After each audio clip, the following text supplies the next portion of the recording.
নমস্কার, আমি শুভঙ্কর মান্না। জনতা ভার্সাস নেতা এই আলোচনাতে আপনাদের সবাইকে স্বাগতম। আজকে আমরা মূলত প্রশান্ত কিশোর ওরফে পিকে কে নিয়ে আলোচনা করব। আমরা বোঝার চেষ্টা করব যে ভারতীয় রাজ্য রাজনীতি নিয়ে প্রশান্ত কিশোর আসলে কি ভাবছেন, আর প্রশান্ত কিশোরের আসল লক্ষ্যটা কি, বা তিনি আসলে চাইছেনটা কি। আর এটা বোঝার চেষ্টা করব কংগ্রেস প্রশান্ত কিশোরকে নিয়ে কি ভাবার চেষ্টা করছে।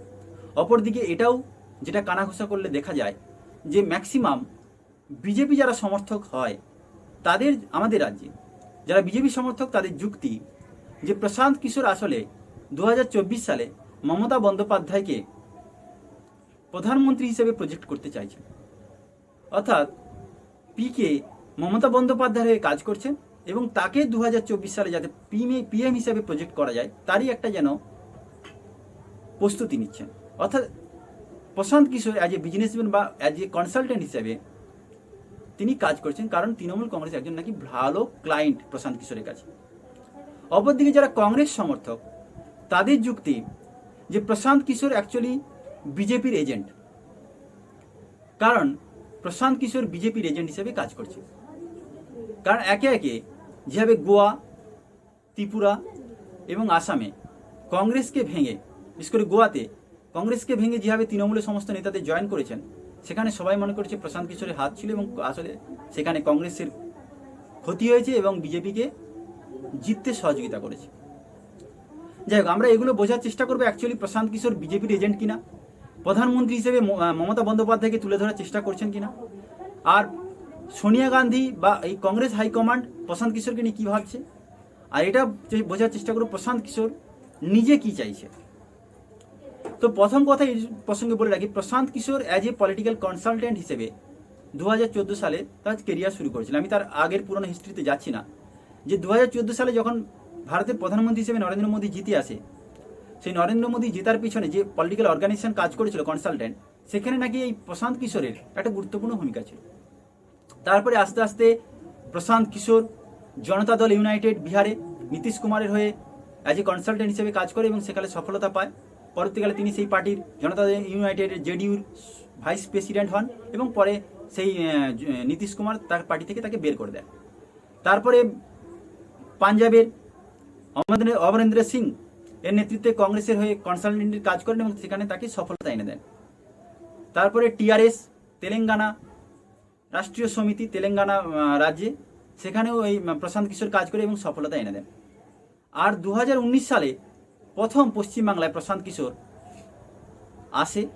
এক কথায় বলতে গেলে অভিষেক বন্দ্যোপাধ্যায়, মমতা বন্দ্যোপাধ্যায় হাত ধরে প্রশান্ত কিশোরের বাংলায় আগমন হয়, বা অপরদিকে বলা যায় মমতা বন্দ্যোপাধ্যায় প্রশান্ত কিশোরকে হায়ার করে নিয়ে আসেন একজন পরামর্শদাতা হিসেবে, এবং আমরা 2019 সাল থেকে তার নামগুলো শুনতে থাকি। এবং 2021 সালে এই প্রশান্ত কিশোরের নেতৃত্বে এবং মমতা বন্দ্যোপাধ্যায়ের নেতৃত্বে এবং প্রশান্ত কিশোরের সহযোগিতায় as a consultant, as a পরামর্শদাতা হিসেবে মমতা বন্দ্যোপাধ্যায়কে তৃতীয়বারের জন্য মুখ্যমন্ত্রী করে দেন। এখানে কৃতিত্ব মমতা বন্দ্যোপাধ্যায়ের না প্রশান্ত কিশোরের না অন্য কারো, সেটা আলোচ্য বিষয়। কিন্তু এই বাংলার এই ভোটে জেতার পর প্রশান্ত কিশোর নামটা আরও পপুলার হয়ে ওঠে। স্বাভাবিক, কারণ প্রশান্ত কিশোরের এই কেরিয়ারে একে একে সফলতা, শুধুমাত্র আগের যে উত্তরপ্রদেশের ক্ষেত্রে কংগ্রেসের পরাজয়, বাকি ম্যাক্সিমাম ক্ষেত্রে সফল হয়েছেন। সুতরাং অ্যাজ এ বিজনেসম্যান হিসেবে প্রশান্ত কিশোর 100% সফল, এই বিষয়ে কোনো দ্বিমত নেই।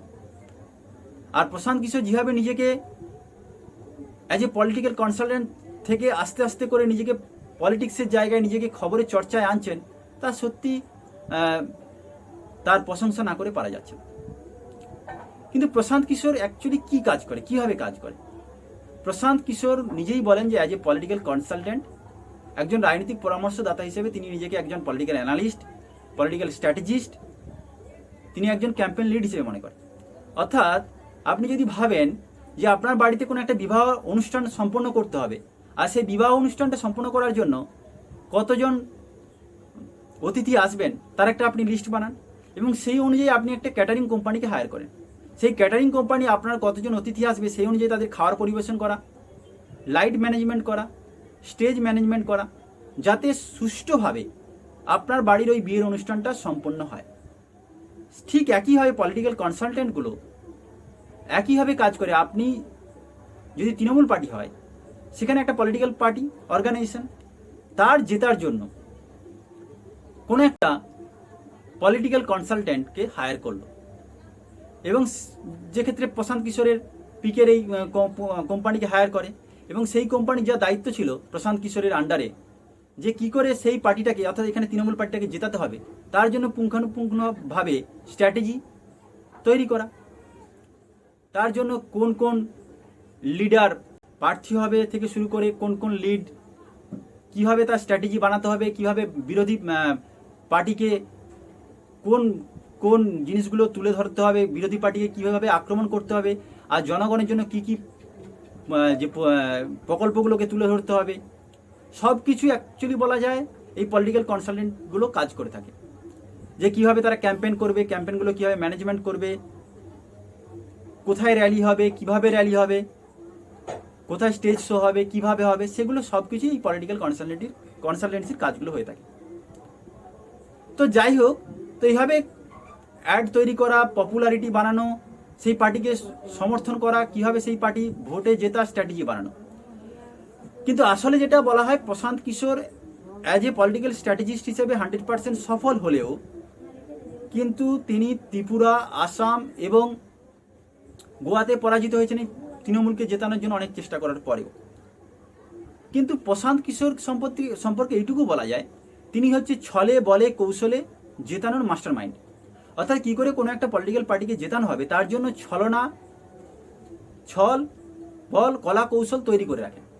অর্থাৎ ছলে বলে কৌশলে সেই পার্টিকে জেতানোর জন্য তিনি একটা স্ট্র্যাটেজি বানান। যদি দেখা যায় যে কোনো এরিয়ায় জিততে হলে সেই এরিয়ার বুথগুলোকে ক্যাপচার করতে হবে, তার জন্য তার স্ট্র্যাটেজি বানানো হয়। যদি দেখা যায় যে সেই এরিয়া জেতানোর জন্য কোনো একটা বাইরে থেকে কোনো পলিটিক্যাল বা নন পলিটিক্যাল লোককে বা সেলিব্রিটিকে টিকিট দিতে হবে, সেটা তারা ঠিক করেন।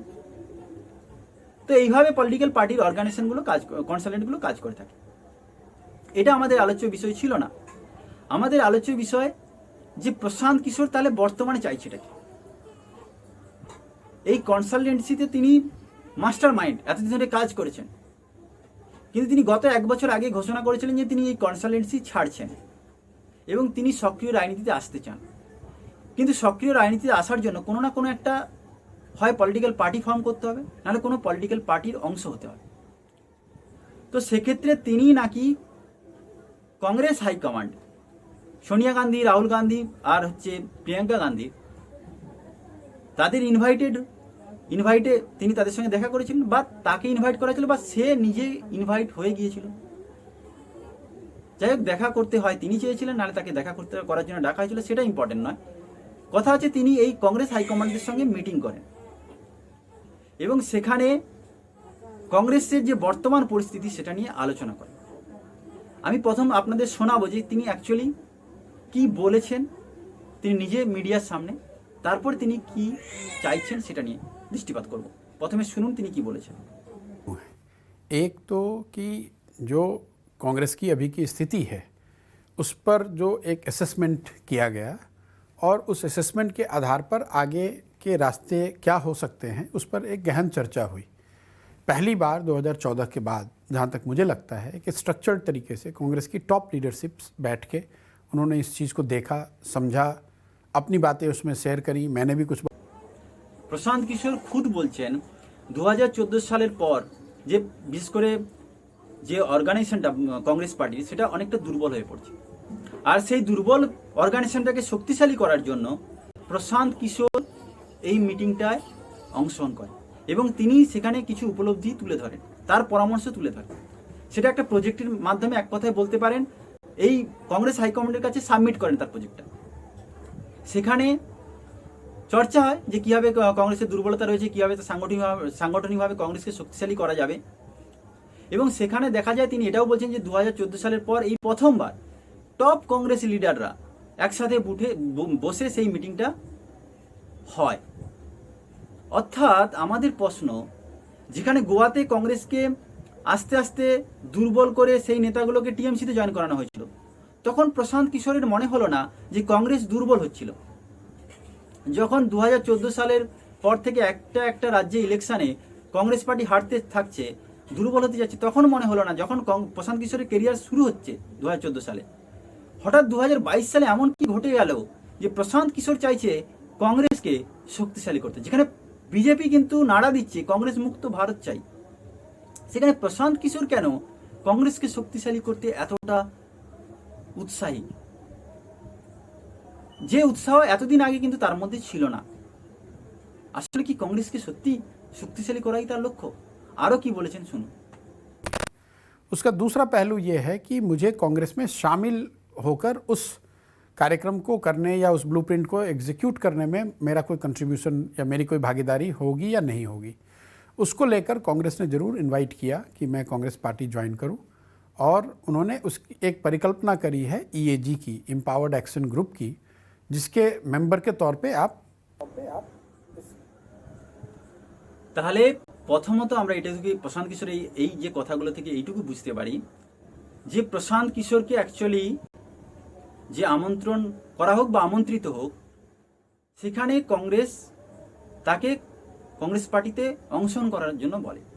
অর্থাৎ প্রশান্ত কিশোর যেভাবে প্রজেক্ট তৈরি করে সাবমিট করতে গিয়েছিলেন, আর যেটা কংগ্রেসের সমস্ত টপ লিডাররা মন দিয়ে দেখেছেন, বিশেষ করে কংগ্রেসের হাইকমান্ড সোনিয়া গান্ধী বলুন, রাহুল গান্ধী বলুন বা প্রিয়াঙ্কা গান্ধী বলুন, এইটুকু তো বোঝা যায় যে প্রশান্ত কিশোর যেন অনেকটা কনসালটেন্ট আছে বিজনেসম্যান হিসেবে, যেখানে তিনি 100% সফল, সেটাই করতে গিয়েছিলেন। তিনি হয়তো এটা বোঝাতে গিয়েছিলেন যে আপনার পার্টির এই দুর্বলতা রয়েছে, তাকে এইভাবে শক্তিশালী করতে হবে। সেখানে কংগ্রেস তাকে একটা প্রস্তাব দেয় যে এই যে কংগ্রেসকে দুর্বল থেকে শক্তিশালী করা হবে, সেখানে প্রশান্ত কিশোরের কি রোল থাকবে? As a consultant, as a businessman, as a political analyst, না পার্ট অফ কংগ্রেস পার্টি, অর্থাৎ কংগ্রেস পার্টির একজন লিডার, একজন ক্যাডার, একজন কর্মী হিসেবে তার ভাগিদারি থাকবে, এই ব্যাপারে দৃষ্টিপাত করা হয়। এখন Prashant Kishor as a businessman, সে তো ব্যবসাটাই বোঝে না। এতদিন তার কংগ্রেসকে মনে হলো না দুর্বল, আজকে সে কংগ্রেসকে স্ট্রং করার জন্য প্রজেক্ট নিয়ে চলে গেছে, এবং সেখানে দুটো প্রশ্ন আসছে যে সে অ্যাজ এ বিজনেসম্যান হিসেবে কাজ করবে না অ্যাজ এ পার্টি লিডার হিসেবে কাজ করবে। কারণ যদি তাকে অ্যাজ এ কনসালটেন্ট হিসেবে কাজ করে, তাহলে সেখানে একটা আর্থিক লেনদেনের ব্যাপার থাকবে, কারণ কাউকে তো ফ্রিতে দিয়ে আর কাজ করানো যায় না। অপরদিকে যদি একজন পার্টির ক্যাডার হিসেবে কাজ করে, পার্টির একজন লিডার হিসেবে কাজ করে, সেটা আলাদা, তার আর্থিক ব্যবস্থাটা আলাদাভাবে উঠে আসবে। এই প্রসঙ্গে বলা হচ্ছে যে একটা ইএজি কমিটি গঠন হয়েছে। এটা কি না, empowerment action committee, empowerment action group, ইএজি। এই এম্পাওয়ারমেন্ট অ্যাকশন গ্রুপ যেটা একটা নমিনেটেড করা হয়েছে কংগ্রেস হাইকমান্ডের তরফ থেকে, সেখানে প্রশান্ত কিশোরকে রাখা হয়েছে, 5 জন মেম্বারকে রাখা হয়েছে, সেখানে প্রশান্ত কিশোরের নাম রয়েছে। এখন প্রশ্ন, এই প্রসঙ্গে বলে রাখি, প্রশান্ত কিশোর খুদ বলছেন যে এই ভারতে টোটাল 500টা জেলাতে কংগ্রেসের সংগঠন রয়েছে এবং 8000 ব্লক বা টাউন রয়েছে। সুতরাং এদের রিকনস্ট্রাকশন করতে হবে, অর্থাৎ কংগ্রেস পার্টিটাকে আবার মজবুতভাবে তৈরি করার জন্য এই 8000 যে ব্লক বা টাউন রয়েছে, সেখানে আবার রিকনস্ট্রাকশন মানে তাদের আবার ব্লক লিডার চয়ন করতে হবে। আসলে বলতে গেলে বলতে পারি যে 2024 সালে কোথাও না কোথাও যে কারা পার্টির টিকিটটা পাবে কংগ্রেসের হয়ে, সেটাও কি অনেকটা ঠিক করবে এই ইএজি। অর্থাৎ যারা কারা এমপি হিসেবে দাঁড়াবে, কারা 2024 সালে কংগ্রেস পার্টির টিকিটে কন্টেস্ট করবে, সেটা কি ঠিক করবে ইএজি? এটা একটা চর্চার বিষয় ছিল। সুতরাং ইএজি একটা কমিটি বানিয়ে দেয়, সেখানে প্রশান্ত কিশোরকে হায়ার করা হয়। এখন প্রশান্ত কিশোর সেটা গ্রহণ করবে কি করবে না, সেই প্রসঙ্গে কি বলেছে দেখুন। मूलचूल परिवर्तन की बात करते हैं तो उसमें कोई एक स्पेशल पर्पस व्हीकल जो कि एग्जीक्यूटिव ऑर्डर से बनाई गई है और 4 या 5 लोग उसमें नॉमिनेटेड किए गए हैं, एक मैं भी उसमें नॉमिनेटेड किया गया हूँ, लेकिन हम लोग सब तो नॉमिनेटेड ही होंगे। तो বোঝা গেল, প্রশান্ত কিশোরকে ইএজি এম্পাওয়ারমেন্ট অ্যাকশন গ্রুপের নমিনেটেড মেম্বার করে দেওয়া হয়, কিন্তু প্রশান্ত কিশোর ওটাকে অ্যাকসেপ্ট করেনি। প্রশান্ত কিশোরের যুক্তি ছিল যে এইসব যে 8000 ব্লক বা টাউন রয়েছে, এদের যে অর্গানাইজেশন সংগঠনটা দেখাশোনা করে কংগ্রেসের মহাসচিব সংগঠন। তো তাহলে যদি মহাসচিব সংগঠন করে, তাহলে ইএজি কি করবে? ইএজি যদি ওই সংগঠনগুলোকে আবার রিকনস্ট্রাকশন করতে চায়, তাহলে কি হবে, এই কংগ্রেসের যে মহাসচিব সংগঠনের সঙ্গে একটা ইএজির যে নমিনেটেড সদস্যদের একটা সংঘাত কোথাও না কোথাও দেখা দিতে পারে। আবার এটাও হতে পারে যদি ইএজি এটা চেষ্টা করতে পারে যে ইএজি তাহলে কি করবে, ইএজি কি শুধুমাত্র এই কংগ্রেসের মহাসচিব সংগঠন এদেরকে দিক নির্দেশ করবে, সাহায্য করবে। আর যদি সেটা সাহায্য করে সেটা অনেকটা কনসালটেন্সির মতো কাজ হয়ে যাবে, তাহলে সেটা তো বিজনেসের পর্যায়ে চলে গেল। তার জন্য তো একটা আলাদা ব্যাপারটা হওয়া উচিত, আলাদা কিছু হওয়া উচিত। অর্থাৎ এইটুকু বোঝা যায় যে এইটা প্রশান্ত কিশোরের পছন্দ হয়নি, এই ইএজি গ্রুপটা, যেটা এম্পাওয়ারমেন্ট অ্যাকশন গ্রুপটা। অর্থাৎ প্রশান্ত কিশোর কোথাও না কোথাও গিয়ে কি চেয়েছিল যে মহাসচিব সংগঠনের দায়িত্বটা প্রশান্ত কিশোরকে ছেড়ে দেওয়া হোক। এটা একটা প্রশ্ন উঠছে যে কোথাও না কোথাও যে লেনদেন বা যে বোঝাপড়াটা, যে পদটা নিয়ে কথা হচ্ছিল, সেখানে কোথাও না কোথাও প্রশান্ত কিশোর আনহ্যাপি। ডিলটা প্রশান্ত কিশোরের ঠিক পছন্দ হয়নি। অপরদিকে প্রশান্ত কিশোর আরও কিছু জানিয়েছেন, আগে শুনুন তারপরে বলছি। पर मैं आपको एक चीज़ खाली बता सकता हूं जो आपके दर्शकों के लिए है। मेरा प्रपोजल ये जरूर था कि जो कांग्रेस का प्रेसिडेंट हो वो पार्लियामेंट्री पार्टी का लीडर ना हो। अभी वो दोनों ही पद एक व्यक्ति के पास, वो सोनिया जी के पास है। मेरा प्रपोजल ये था कि ये दोनों अलग अलग व्यक्ति होने चाहिए, इतना मैं आपको बता सकता हूँ। চোর খুদ চাইছেন যে কংগ্রেসকে পরামর্শ দিচ্ছেন যে সোনিয়া গান্ধী বর্তমানে কংগ্রেসের প্রেসিডেন্ট, তার সাথে সাথে পার্লামেন্টারি যে লিডার, দুটোতেই বর্তমানে সোনিয়া গান্ধী রয়েছেন। তাই সেখানে দুজনের জায়গায় যে কোনো একজনকে রাখা হোক এবং অন্য একটা পদ অন্য একজনকে ছেড়ে দেবো। অর্থাৎ দুটোই পদে দুজনকে রাখা হোক। কংগ্রেসের প্রেসিডেন্ট পদে একজনকে রাখা হোক, কংগ্রেসের পার্লামেন্টারি যে লিডার তাকে সেখানে আরেকজনকে দায়িত্ব দেওয়া হোক। অর্থাৎ কোথাও না কোথাও এক্ষেত্রে প্রশ্ন উঠছে যে প্রশান্ত কিশোর কি এটা চেয়েছিলেন যে কংগ্রেসের যে সভাপতি সেখানে কোথাও না কোথাও এই গান্ধী থেকে সরে আসুক। কংগ্রেসের যে সভাপতি নির্বাচনটা হয় সেখানে কোথাও না কোথাও এই গান্ধী সরিয়ে কংগ্রেসের অন্য কোনো লিডারকে কংগ্রেসের সভাপতি করা হোক। আবার অনেকে বলছেন যে প্রশান্ত কিশোর হয়তো এটাও চেয়েছিলেন যে তৃণমূল কংগ্রেস আর কংগ্রেসকে একজোট করে দেওয়া হোক। এই প্রশ্নটা উঠছে যে প্রশান্ত কিশোর অ্যাকচুয়ালি কি চাইছেন, আর প্রশান্ত কিশোর এই যে বক্তব্যগুলোর মাধ্যমে কি বোঝাতে চাইছেন। তিনি একদিকে বলছেন কংগ্রেসকে পরামর্শ দিচ্ছেন আপনারা আপনাদের প্রেসিডেন্ট আর পার্লামেন্টারি যে লিডার চেঞ্জ করুন। তার মানে এটা নয় কি যে অন্য কাউকে প্রেসিডেন্ট করা হোক। যাই হোক, এই ব্যাপারে যদি আমরা দৃষ্টিপাত করি তাহলে এটা বোঝা যায় প্রশান্ত কিশোর কোথাও না কোথাও এই ডিলের সঙ্গে একমত হয়নি এবং প্রশান্ত কিশোর যেটা চেয়েছিলেন সেটা কংগ্রেসের সঙ্গে মিলেনি। এই প্রসঙ্গে বলে রাখি প্রশান্ত কিশোর খুবই বুদ্ধিমান, ইন্টেলিজেন্স, তীক্ষ্ণ দূরদর্শিতা সম্পন্ন একজন ব্যক্তি, যাকে বিহারী বাবুও বলা হয়ে থাকে। কর্মঠ ব্যক্তি, সারাদিন নিজের কাজ নিয়ে পড়ে থাকেন এবং নিজের কাজটাকে 100% দেন, একদম মনোযোগ দিয়ে করেন। আর সেই জন্য তিনি এই এত অল্প সময়ের মধ্যে একজন সফল বিজনেসম্যানে পরিণত হয়েছে। কিন্তু যেটা অনেকে বলে যে প্রশান্ত কিশোর তৃণমূলকে কংগ্রেসের সাথে যোগ করতে চাইছেন না কংগ্রেসকে তৃণমূলের সাথে যোগ করতে চাইছেন। এখন কথা হচ্ছে এতে প্রশান্ত কিশোরের কি লাভ হবে। আর তিনি যদি কংগ্রেসের সঙ্গে মিট করতে গেলেন এবং সেখানে সফলতা এলো না, পরে সেটা আবার তিনি টুইট করে জানাচ্ছেন, তিনি কংগ্রেসকে থ্যাংক ইউ জানাচ্ছেন যে তার সঙ্গে এইভাবে মিটিং করার জন্য, দেখা সাক্ষাৎ করার জন্য, তার কথা শোনার জন্য। অপরদিকে কংগ্রেসের তরফ থেকে তাকে থ্যাংক ইউ জানানো হচ্ছে। এইটুকু দর্শক বুঝতে হবে, কখনো কোনো প্রেস ক্লাবের কিছু কিছু বক্তব্য লিক হয়ে যায়, কখনো কখনো প্রশান্ত কিশোরের কিছু কিছু ভিডিও লিক করে পাবলিক করে দেওয়া হয়। এই পাবলিক করার পিছনে আসলে কি স্ট্র্যাটেজি রয়েছে? প্রশান্ত কিশোর এটা ভালো করে জানে যে পাবলিককে কতটা জানাতে হবে, কতটা জানাতে হবে না, কতটা ইনডোর মিটিংয়ের কথা আউটডোরে বলতে হবে, কতটা বলতে হবে না। প্রশান্ত কিশোর এই ব্যাপারে 100% সফল। প্রশান্ত কিশোর সবসময় চেষ্টা করেন এবং তিনি নিজেও বলেন যে আমি ইনডোরের কিছু আউটডোরে বলবো না, কিন্তু অ্যাজ এ হিউম্যান বিং আমরা একজন সাধারণ মানুষ হিসেবে এটা বুঝতে পারি আপনি কতটা জানাতে চাইছেন জানিয়ে দিলেন, কিন্তু অনেক সময় আপনি কতটা জানাতে চাইলেন না সেটাও যেন আপনার না বলা কথার মধ্য থেকেও বেরিয়ে আসে। প্রশান্ত কিশোর এটা ভালো করে জানেন মিডিয়াতে কখন আসতে হবে কখন আসতে হবে না। প্রশান্ত কিশোর এটা জানেন যে কখন মিডিয়াতে তার চর্চার বিষয় হয়ে থাকতে হবে। অ্যাজ ফর এক্সাম্পল, আপনারা এতদিন ধরে প্রশান্ত কিশোরকে কিন্তু কোথাও দেখেন, কোনো আলোচনার মধ্যে ছিল না। হঠাৎ করে প্রশান্ত কিশোর তার প্রজেক্ট নিয়ে সোনিয়া গান্ধীর সঙ্গে দেখা করতে গেলেন কংগ্রেস হাইকমান্ডের সঙ্গে, আর সেটা মিডিয়াতে প্রচার হয়ে গেল। প্রথমত বলি মিডিয়াগুলো কেন প্রচার করে, কারণ প্রশান্ত কিশোর কোনো জনদরদি নেতা নয়, প্রশান্ত কিশোর কোনো পলিটিক্যাল পার্টির হাইকমান্ড নয়, তাহলে প্রশান্ত কিশোর কেন এত চর্চার বিষয়ে আসে? প্রথম কথা হচ্ছে পলিটিক্যাল পার্টি এই খবরগুলো, প্রশান্ত কিশোরের এই রিপোর্টগুলো মিডিয়াগুলো ভালো করে জানে তাদের টিআরপি বাড়াতে যথেষ্ট সহায়তা করে। তো মিডিয়াগুলো এই চর্চাগুলো করে যাতে তাদের টিআরপি বাড়ে। কিন্তু প্রশান্ত কিশোর এটা কেন করে? প্রশান্ত কিশোর এটা ভালো করে জানে যে তাকে কখনো কখনো চর্চায় আসাটা তো দরকার এবং তার নিজের কেরিয়ারটাকে ঠিকঠাক তৈরি করতে হবে।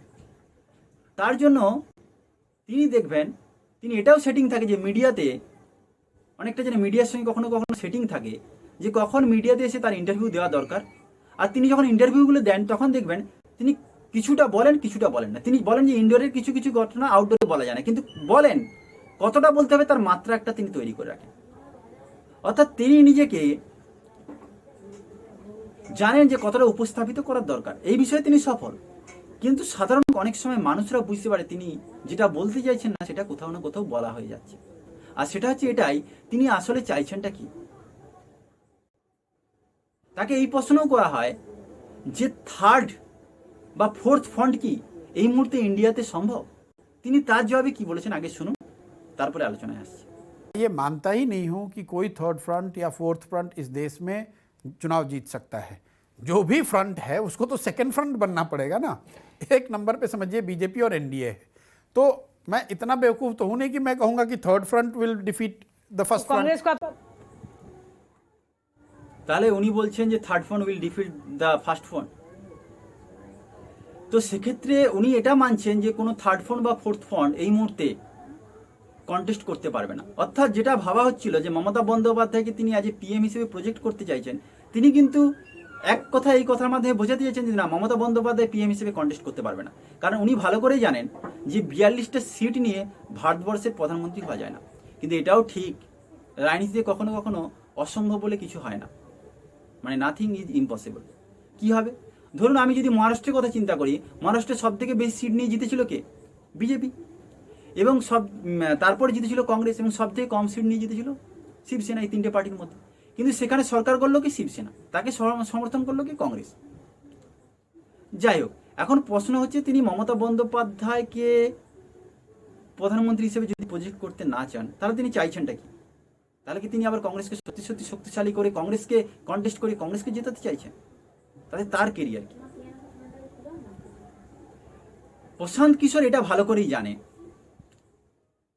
তিনি একটা লং টাইম পলিটিক্যাল কনসালটেন্ট হিসেবে কাজ করছেন, তিনি একজন সফল বিজনেসম্যান। অর্থাৎ যদি আমি বলি একজন পলিটিক্যাল বিজনেসম্যান হিসেবে প্রশান্ত কিশোর 100-তে 100, 100-এ 100। কিন্তু অ্যাজ এ পলিটিক্যাল লিডার, একজন কনসালটেন্ট অর্গানাইজেশন লিডার হিসেবে প্রশান্ত কিশোর 100% সফল। কিন্তু একজন পলিটিক্যাল লিডার, একজন জনদরদি লিডার হিসেবে প্রশান্ত কিশোর 0। কারণ প্রশান্ত কিশোর এই মুহূর্তে যেটা চাইছেন, তিনি এই কনসালটেন্ট বিজনেস থেকে বেরিয়ে আসতে চাইছেন। তিনি অ্যাজ এ বিজনেসম্যান এবং সফল বিজনেসম্যান, কিন্তু তার এখন যেটা দরকার, তাকে একজন জনদরদি নেতা হয়ে উঠতে হবে, তাকে একজন পপুলার লিডার হয়ে উঠতে হবে। মানুষের ইচ্ছা হতেই পারে, শখ হতেই পারে। কারণ তিনি কখনো কখনো বলেছেন তার যখন যেটা মনে হচ্ছিল যে পার্টি হয়ে কাজ করার, তিনি বলেছেন যে 2014 সাল পর তার মনে হচ্ছিল যে কিছু করতে হবে, তাই তখন যে কোন পার্টি তার সঙ্গে কাজ করতে চেয়েছে বা তিনি যে পার্টির কাছে প্রজেক্ট নিয়ে গেছেন তারা অ্যাকসেপ্ট করছে, সেই পার্টির হয়ে কাজ করেছে। অর্থাৎ সেটা একটা আলাদা সম্পর্ক ছিল। কিন্তু তার নিজের কেরিয়ার গঠন করার জন্য তাকে কোথাও না কোথাও একটা পলিটিক্যাল পার্টি ফর্ম করা দরকার।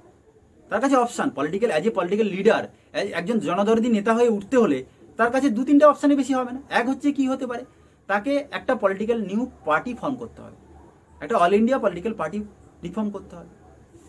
আরেকটা অপশান হতে পারে তাকে কোনো এস্টাবলিশ প্রতিষ্ঠিত কোনো পলিটিক্যাল পার্টির পার্ট হতে হবে, take part a political organisation. তাকে হয় কোনো বড় বড় পলিটিক্যাল যে পার্টিগুলো রয়েছে তার একটা অংশ হয়ে উঠতে হবে। নতুবা এটা হতে পারে যে এই মুহূর্তে ভারতবর্ষে যে সমস্ত বিজেপি যেভাবে একের পর এক হ্যাট্রিক করছে জয়ের, সেই বিজেপি বিরোধী পার্টিগুলোকে একজোটে আনতে হবে। প্রথমে তিনি সেটাই চেষ্টা করেছিলেন যে বিজেপি বিরোধী সমস্ত জোটগুলোকে শক্তিগুলোকে একজোটে আনা, কিন্তু সেটা সফল হয়নি। কারণ একদিকে কংগ্রেস গান্ধী ছেড়ে বেরিয়ে আসতে পারছে না, অপরদিকে তৃণমূল কংগ্রেসের ক্ষেত্রে মমতা বন্দ্যোপাধ্যায় ছেড়ে বেরিয়ে আসতে চাইছে না, তিনি গান্ধীকে রাহুল গান্ধীর নেতৃত্বে মেনে নিচ্ছেন। সুতরাং এই যে বিজেপি বিরোধী যে পলিটিক্যাল অর্গানাইজেশন বিরোধী পার্টিগুলোকে একজোট করার একটা প্রশান্ত কিশোর খুব চেষ্টা করেছিলেন, কিন্তু সেখানে প্রশান্ত কিশোর 100% ফেলিও। এরপর next part political party reform করা, একটা পলিটিক্যাল পার্টি নতুনভাবে তৈরি করা। দেখুন, একজন বিজনেসম্যান হিসেবে প্রশান্ত কিশোর যথেষ্ট দূরদর্শিতা এবং তীক্ষ্ণ দৃষ্টি এবং ইন্টেলিজেন্স মানুষ। তিনি কি চাইবেন এই মুহূর্তে ভারতবর্ষের বুকে একটা নতুন পার্টি ফর্ম করতে, যেখানে অনেক আর্থিক ব্যাপার জড়িয়ে রয়েছে? কারণ দেখুন, একটা পলিটিক্যাল কনসালটেন্ট অর্গানাইজেশন তৈরি করা আলাদা ব্যাপার, সেখানে কোনো একটা স্টেটে গেল, সেই পার্টির হয়ে কাজ করলো এবং তার টাকাতে সেই অনেক ছেলে মেয়েকে হায়ার করলো, তাদের একটা মান্থলি স্যালারি দিল এবং সেই স্যালারির বিনিময়ে সেই ছেলেগুলো দিয়ে কাজ তুলে নিল। কিন্তু একটা পলিটিক্যাল পার্টি ফর্ম করার পর তাদেরকে তো আর কোনো মান্থলি স্যালারি দেওয়া হবে না। সেই ছেলে মেয়েগুলো বা সেই পলিটিক্যাল পার্টির ক্যাডাররা কতটা তার পলিটিক্যাল পার্টির জন্য একনিষ্ঠ হয়ে কাজ করবে, এটাও একটা সন্দেহ বা প্রশ্নের রয়েছে।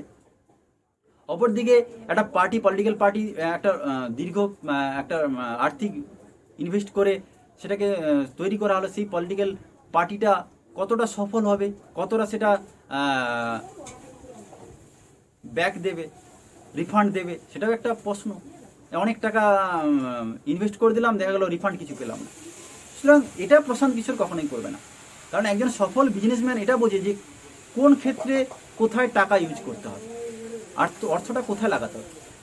সুতরাং এটা ভালো করে প্রশান্ত কিশোর জানে। আর প্রশান্ত কিশোর আজ পর্যন্ত প্রশান্ত কিশোরের যদি অ্যাজ এ ক্যারেক্টার বা চরিত্র বিশ্লেষণ করা হয়, প্রশান্ত কিশোর আজ পর্যন্ত কোনো সোশ্যাল ওয়ার্কার হিসেবে সমাজে উঠে আসেনি, এমন কিছু সমাজে বিশেষ কিছু করে দেয়নি।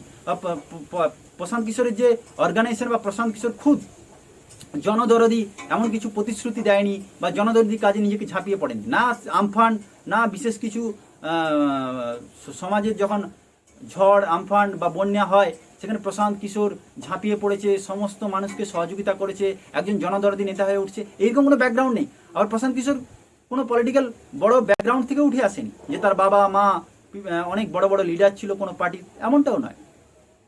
সুতরাং একটা জনসংগঠন তৈরি করা এটা মোস্ট প্রবল very very tough for Prashant Kishor.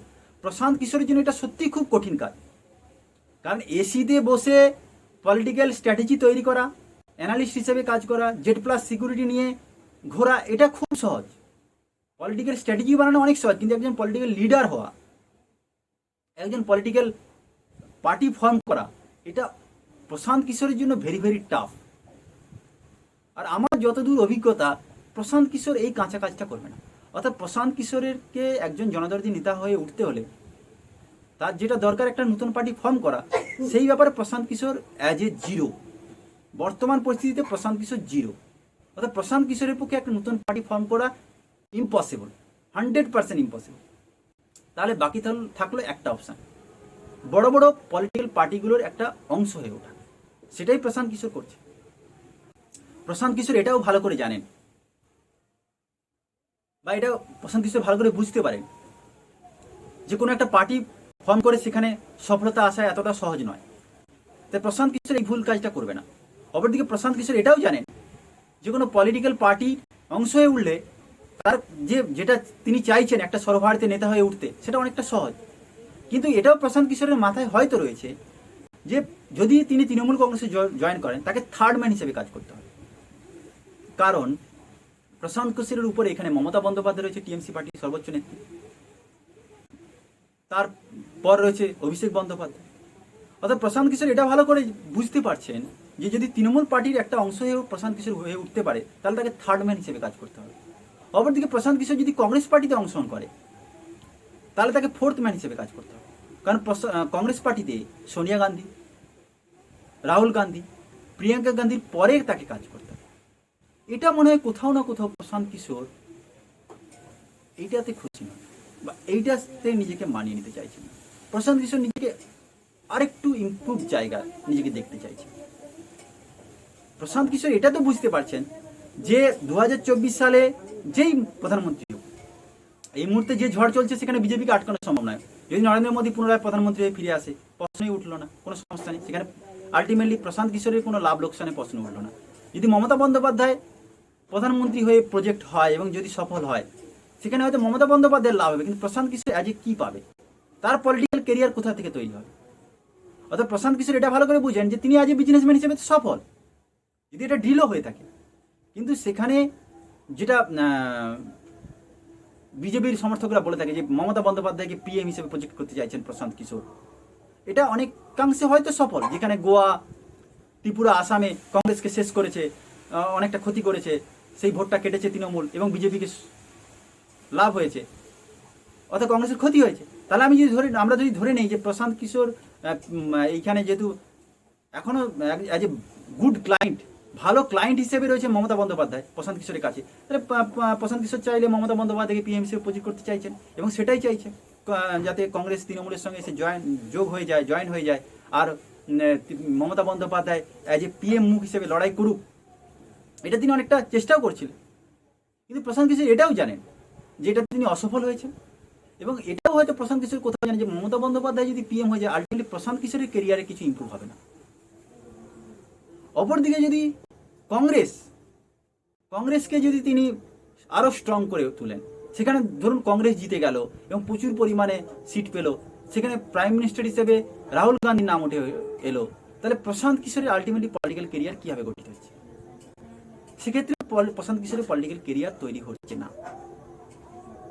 অপরদিকে যদি ভাবি যে প্রশান্ত কিশোর নতুন একটা পার্টি ফর্ম করলো আর কোনো একটা লড়াইয়ে নেমে পড়লো, প্রশান্ত কিশোরের এই ভারতবর্ষের মধ্যে 500 জেলাতেও যদি গিয়ে যে কোনো একটা জেলাতে গিয়ে দেখা যায়, প্রশান্ত কিশোরের এমন কোনো নিজস্ব সংগঠন নেই যেখানে গিয়ে প্রশান্ত কিশোরের এখনো ক্ষমতা হয়ে ওঠেনি কোনো একটা লোকসভা সিটে জিততে পারবে। মানে প্রশান্ত কিশোর যদি খুদ কোনো একটা লোকসভাতে দাঁড়িয়ে পড়ে এবং নিজস্ব একটা নতুন পার্টি তৈরি করে, সেখানে প্রশান্ত কিশোর 100% হার জেতার সম্ভাবনা নেই। হ্যাঁ, এটা হতে পারে যে ক্ষেত্রে কোনো একটা পার্টির হয়ে দাঁড়ালো, পার্টির একটা অংশ হয়ে দাঁড়ালো, সেভাবে জিততেই পারে। তখন সেই পার্টির হয়ে কর্মী হয়ে কাজ করতে হবে, ক্যাডার হয়ে কাজ করতে হবে।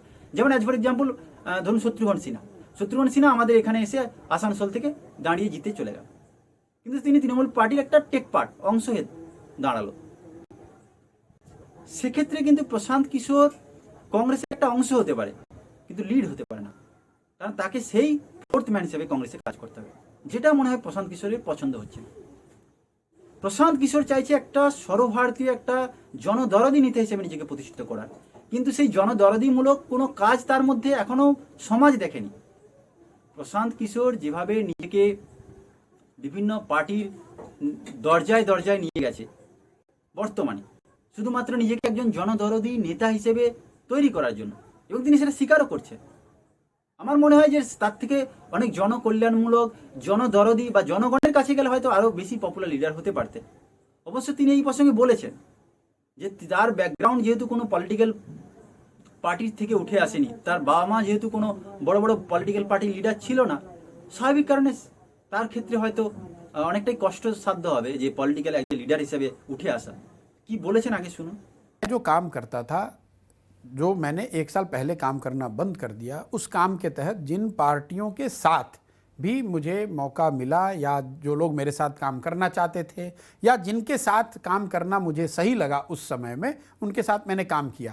वो প্রশান্ত কিশোর খুদ নিজে স্বীকার করছেন যে তখন সেই মুহূর্তে যেসব পার্টির সঙ্গে তার কাজ করার সুযোগ ছিল, কাজ করেছেন, তার জন্য তাকে খারাপ ভাবতে পারে, কিন্তু সেটা করতে তিনি বাধ্য হয়েছেন বা করেছেন। কিন্তু বর্তমানে তিনি যেটা করছেন সেটাও তার কাছে ঠিক। उनसे तो उनको वो एकदम स्मूथनेस दिखेगी, क्योंकि आप अगर कांग्रेस के बड़े परिवार में पैदा हुए हैं तो ऑब्वियसली आप कांग्रेस में ही दिखेंगे। অর্থাৎ তিনি কোথাও না কোথাও এটা স্বীকার করলেন যে কংগ্রেস পার্টি যেহেতু বড় বড় পরিবার থেকে উঠে এসেছে, সেই জন্য কংগ্রেস পার্টি সফলতা পেয়েছে। যেহেতু তিনি বড় বড় পরিবার থেকে উঠে আসেনি, সুতরাং তার সফলতা আসেনি, এবং এই বিষয়ে তিনি একমত হয়েছেন এবং তিনি সেটাই চেষ্টা করছেন। खुद बनाने पड़ेंगे, तो उसमें कहीं आपको कॉन्ट्रडिक्शंस, अपेरेंट कॉन्ट्रडिक्शन दिख सकता है। उसके लिए अगर आप मुझे दोषी ठहराना चाहते हैं कि भाई आप तो ये भी करते हैं, आप तो वो भी करते हैं, तो शायद उस बात में कुछ दम है। প্রশান্ত কিশোর খুদ মানছেন যে তার পলিটিক্যাল কেরিয়ার শুরু করার জন্য তাকে কখনো কখনো কিছু কন্ট্রাডিকশন কাজ করতে হয় এবং তিনি সেটাই করছেন। তার জন্য তাকে যদি দোষী মানা হয় সেই ব্যাপারে কোনো সন্দেহ নেই। অর্থাৎ আলটিমেটলি প্রশান্ত কিশোর অনেক কথা বলতে চাইলেন, অনেক কথা বলতে চাইলেন না, কিন্তু যেটুকু বোঝা গেল যে তিনি নিজেকে 2024 সালে আলটিমেটলি আর যাই হোক একজন পলিটিক্যাল জনদরদি নেতা হিসেবে প্রতিষ্ঠিত করতে চান, নিজেকে দেখতে চান, এবং সেটা করার জন্য যা যা করার দরকার as a political consultant, political strategist, analyst হিসেবে তিনি তখনই যেটাই করেছেন, কোনো পার্টিকে, রাজনৈতিক পার্টিকে জেতানোর জন্য যেটা করা দরকার সেটাই করেছেন তার যুক্তিতে। তার মধ্যে কোনো জনদরদি, জনপ্রকল্প, জনমুখী, মানুষের সমাজের ভালোর জন্য এইসব কথা তিনি ভাবেননি, তিনি করেননি, সমাজের কল্যাণের জন্য এমন কিছু করেননি। কিন্তু এখন যখন তিনি একজন পলিটিক্যাল লিডার হিসেবে নিজেকে তুলে ধরতে চাইছেন, তার জন্য তার যেটা করার দরকার সেটাই করছে। पॉलिटिकल पॉलिटिशियन के तौर पे होंगे, कहाँ होंगे, किस फॉर्म में होंगे, ये नहीं पता है। অর্থাৎ তিনি বিভিন্ন পলিটিক্যাল পার্টির নেতাদের দরজায় দরজায় দৌড়ছেন, আর এই দৌড়ানোটা কবে শেষ হবে আমি জানি না, কিন্তু আলটিমেটলি তিনি দৌড়চ্ছেন নিজেকে একজন জনদরদি নেতা হিসেবে নিজেকে তৈরি করার জন্য। তিনি দৌড়চ্ছেন বিভিন্ন পলিটিক্যাল পার্টির নেতাদের বাড়ির দরজায় দরজায়। কিন্তু এটা হতে পারে এর থেকে তিনি যদি মানুষের দরজায় দরজায় যেতেন, মানুষের জন্য যদি জনমুখী কল্যাণমূলক কাজ করতেন, তাতে অনেক সহজ হতো তার পক্ষে জনদরদি নেতা হয়ে ওঠা। তিনি যদি সত্যি জনদরদি নেতা হয়ে উঠতে পারতেন, তিনি নিজের নতুন পার্টি ফর্ম করতে পারতেন। কিন্তু প্রশান্ত কিশোর কোথাও না কোথাও জানে যে জনদরদি বা জনকল্যাণমূলক কাজ করাটা তার এজেন্ডা নয়, নিজের পলিটিক্যাল কেরিয়ারটা তৈরি করাটাই তার এজেন্ডা। আর তার জন্যই তিনি প্রত্যেকটি পলিটিক্যাল পার্টির নেতাদের দরজায় দরজায় দৌড়চ্ছে। জানি না ভবিষ্যতে প্রশান্ত কিশোরকে আমরা ভারতের একজন জনদরদি, জন কল্যাণকামী নেতা হিসেবে দেখতে পাবো কিনা। তবে আমাদেরও প্রার্থনা থাকবে যে তিনি অবশ্যই জনদরদি, জনমুখী একজন মহান ভারতীয় নেতা হিসেবে, সর্বভারতীয় নেতা হিসেবে উঠে আসুন। কিন্তু আপাতত আমরা শুধু এটাই দেখছি যে প্রশান্ত কিশোর নিজের পলিটিক্যাল কেরিয়ার, নিজেকে একজন সর্বভারতীয় নেতা হিসেবে তৈরি করার জন্য, প্রতিষ্ঠিত করার জন্য বড় বড় পলিটিক্যাল পার্টির দরজায় দৌড়চ্ছেন। ধন্যবাদ।